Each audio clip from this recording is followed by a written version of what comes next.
In our group conversation today, the concept of the bees algorithm came up in our dialogue, and it reminded me of the whole idea of foraging. And for some people, it might be foraging their way through a company to find their way and their ideal fit within the company, or for salespeople, as a couple of people who I came across last week who were defining themselves as chief name gatherers for their companies.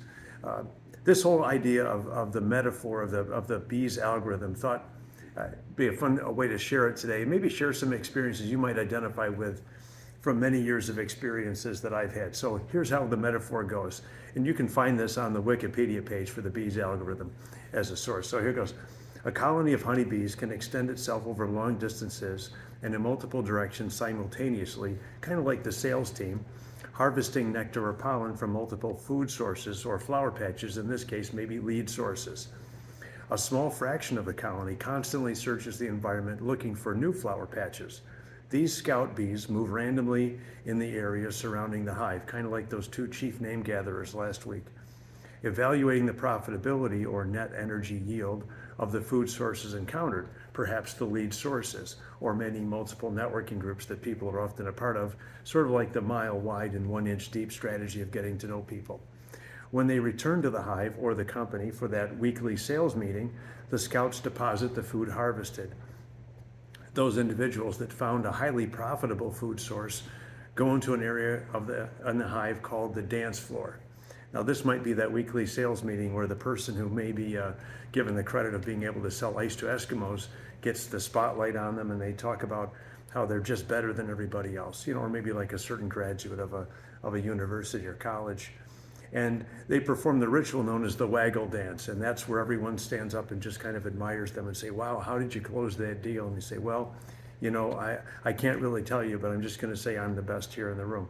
So through the waggle dance, a scout bee communicates the location of its discovery to idle onlookers, which you may know some of those idle onlookers in companies. I've worked with some of those people too. And some of that idle onlooking is intentional. Other times it isn't, because they're just kind of intimidated by the idea that, how did the scout bee do so well? And it doesn't seem like they're sharing everything they should share, because maybe I could do it as well, but I'm just not sure. I think there's something missing from the story. Or maybe, the waggle dance is kind of a distraction from the actual source and the process of what it took to find that source. So through the waggle dance, the scout bee communicates the location of its discovery, which perhaps is a little bit more useful from the bee's perspective than it is in their sales conversations, because it doesn't always happen. And so to those idle onlookers, which then join in the exploitation of the flower patch, because it's obviously a great source of nutrition for the entire hive. So after dancing, the scout returns to the food source it discovered to collect more food. As long as they are evaluated as profitable, the rich food sources will be advertised to the scouts when they return to the hive. It's kind of like, I've got this really great source and I think everyone should do it like I do it, but it doesn't always kind of work out that way. So recruited foragers may waggle dance as well, increasing the recruitment for highly rewarded flower patches. And thanks to the process, the bee colony is able to quickly switch the focus of the foraging to the most profitable flower patches. This is really a cool idea that people can use to learn how to learn from each other within companies. And I found it many times. I experienced it myself in the first 5 years, trying to build the collective wisdom by kind of learning about people from the sales and the operations to learn how this all fits together.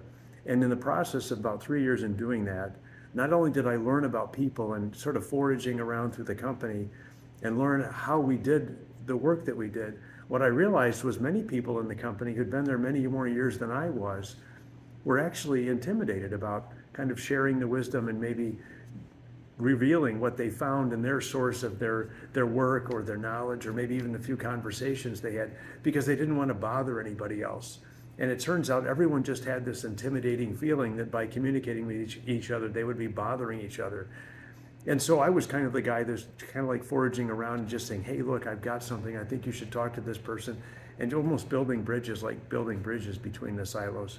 It's a great example, no matter how big or small the company. It isn't about the ice to Eskimo person. And for the sake of humanity, it is not about a chief information name gatherer or chief executive sales officer. these two guys last year made me sad, and I just had to talk to them about this. So I want to share this with you because this is really good stuff. It's about being the scout and teaching other people how to be the scouts and revealing how you did this so we can all be more successful. We don't need one superstar and no more chief name gatherers. It's really sad seeing these guys too many times in the same week. Talk to you soon.